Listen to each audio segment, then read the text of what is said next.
Pirang lugar sa Naga City makakamati nin maluya hasta mayong bulos nin tubig, puon ngunya na aldaw nin huli kan emergency maintenance repair kan MNWD sa saro kaining pumping station. Kalumaan kan pirang pumping station kan water district, nagre-resulta sa buot sa maluyang water production. Uyan report ni Chris Novello. Ninhuli sa maluyang bulos nin tubig, atrasado ang paglaban ni Marites Arrogante kan Kararayan, Naga City. Abala nga ni sir. Tapos gusto ko ma-okay ang bulos. Ibalik sa dati.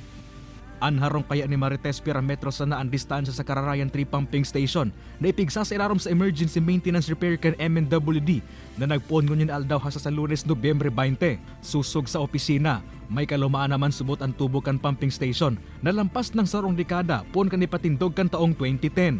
Sa apat na aldaw nagigibuhong maintenance repair, makakamati ining maluya hasta sa mayong bulos din tubig ang mga konsumidores kan water district sa mga barangay kan Carolina, Bacol, Kararayan at siniba pang pagtaraid na barangay. Hulbuton ta po si tubo plus si makina, tariribayan tang mas bago. Tangani pong siding ko mas makadagdag pa sa volume na pwede tang ikasupply sa tuyang konsumidores. Nanotar man subot ang pagbawas sa napoproducer kaining tubig sa 17 liters per second o LPS, gikan sa dating 20 LPS 2 bulan na ang nakakaagi. Naglalao man ang water district na may babalik man ginari sa dating volume ng tubig o sobra pa, sining kan nangyari sa ibang pumping station. Padagos man ang espuersos ng ginigibok kan opisina nga ni madugangan ng pumping stations sa nanadakol na konsumidor bakosan na sa Naga City, alagad maging sapat na banoan sa Camarines Sur na siniserbisyohan kaini.